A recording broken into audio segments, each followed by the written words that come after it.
नमस्कार दोस्तों। Middle east से एक ऐसी खबर आई है जिसने पूरी दुनिया की जियोपॉलिटिक्स में एक भूचाल ला दिया है। 7 अगस्त 2026 को सऊदी अरब के पवित्र शहर मक्का में एक ऐसा डिफेंस एग्रीमेंट साइन हुआ है जिसे एक्सपर्ट्स इस्लामिक नाटो का नाम दे रहे हैं। जी हाँ, सऊदी अरब, तुर्की और पाकिस्तान ने मिलकर मक्का जॉइंट डिफेंस एग्रीमेंट साइन किया है। इस फैक्ट में साफ लिखा है कि अगर इन तीनों में से किसी भी एक देश पर हमला हुआ तो उसे तीनों देशों पर हमला माना जाएगा। ठीक वैसे ही जैसे नाटो का आर्टिकल 5 काम करता है। लेकिन सवाल यह है कि आखिर इस नए मिलिट्री ब्लॉक की जरूरत क्यों पड़ी? क्या पाकिस्तान इसके दम पर भारत को आंखें दिखा पाएगा? और सबसे जरूरी बात, भारत के विदेश मंत्रालय का इस पर क्या रिएक्शन है और दिल्ली इस नई चुनौती से कैसे निपटेगी? आज की इस वीडियो में हम इसका पूरा पोस्टमार्टम करेंगे। वीडियो को एंड तक जरूर देखिएगा। सबसे पहले समझते हैं कि इस अलायंस में कौन क्या लेकर आ रहा है। इस ब्लॉक को एक खतरनाक कॉम्बिनेशन माना जा रहा है क्योंकि इसमें 3 अलग अलग ताकतें एक साथ आई हैं। सऊदी अरब, जिसके पास अथाह पैसा और दुनिया का सबसे बड़ा तेल का भंडार है। फिर बात करते हैं तुर्की, जिसके पास नाटो स्टैंडर्ड की मॉडर्न मिलिट्री और बेहद एडवांस्ड ड्रोन और डिफेंस टेक्नोलॉजी है। फिर है पाकिस्तान, जिसके पास एक बड़ी फौज है और जो मुस्लिम देशों में अकेला न्यूक्लियर आर्म्ड देश है। लेकिन यह एग्रीमेंट अचानक 2026 में ही क्यों हुआ? इसके पीछे की बड़ी वजह है यूएस, इजराइल और ईरान के बीच चल रही जंग। इस जंग के कारण ईरान समर्थित हुती विद्रोहियों और शिया ग्रुप्स ने सऊदी अरब की ऑयल फैसिलिटीज को निशाना बनाया है। सऊदी अरब को समझ आ गया कि अब अमेरिका का सुरक्षा कवच पहले जैसा भरोसेमंद नहीं रहा, इसलिए उसे अपनी सुरक्षा के लिए तुर्की की टेक्नोलॉजी और पाकिस्तान के सैनिकों की जरूरत है।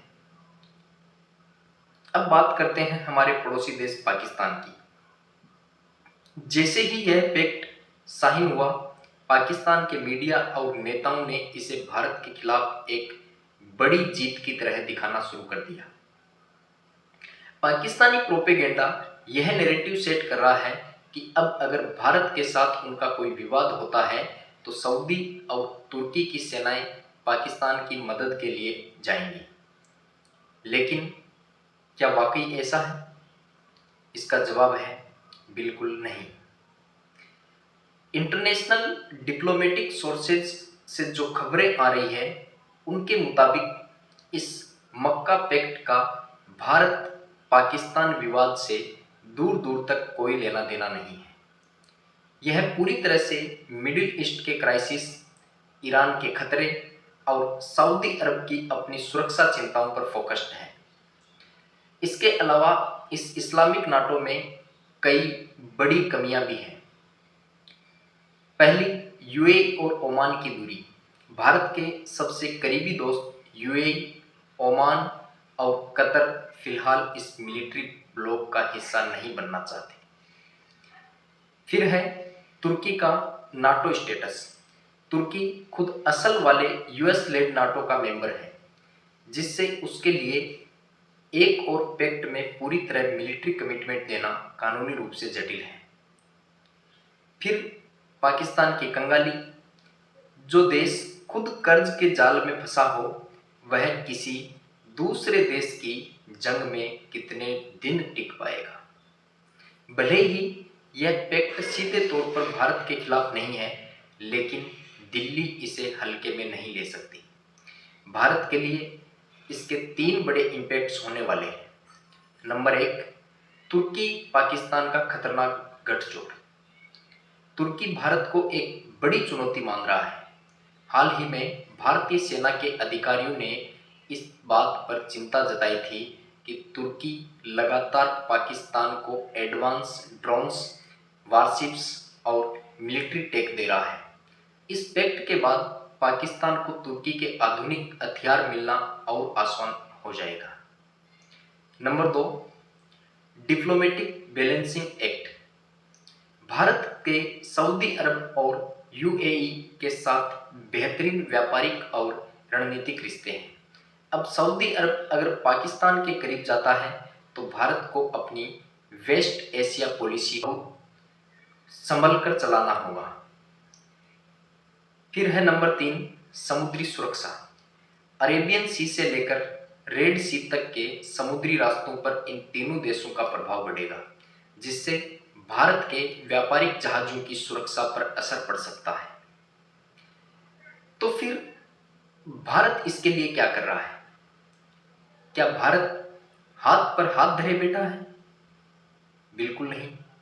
भारत रणनीतिक धैर्य के साथ अपने काउंटर प्लान पर काम कर रहा है। जियोपॉलिटिकल एक्सपर्ट्स के मुताबिक तुर्की और पाकिस्तान के इस गठजोड़ को तोड़ने के लिए भारत एक नया मेडिटेरेनियन क्वेड 3+1 ग्रुपिंग बना रहा है, जिसे भारत, इजराइल, ग्रीस और साइप्रस शामिल हैं। ये देश मिलकर डिफेंस डील और जॉइंट मिलिट्री एक्सरसाइज कर रहे हैं ताकि तुर्की को उसी के बैकयार्ड भूमध्य सागर में घेरा जा सके।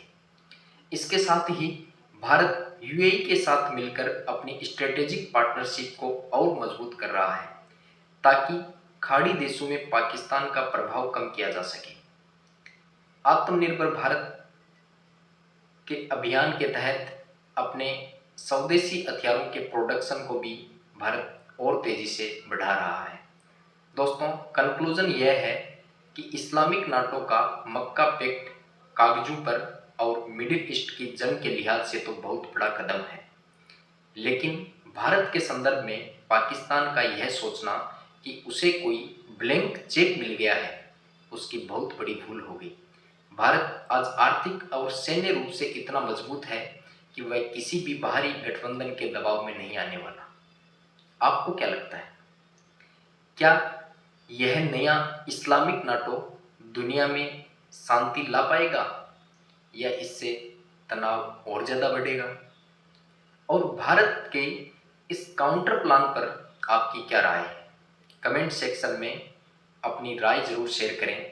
अगर वीडियो इन्फॉर्मेटिव लगी हो तो इसे लाइक करें, दोस्तों के साथ शेयर करें और आगे भी ऐसी और इन्फॉर्मेटिव वीडियो के लिए हमारे साथ जुड़े रहें। मिलते हैं आपसे अगले वीडियो में। धन्यवाद। जय हिंद, जय भारत।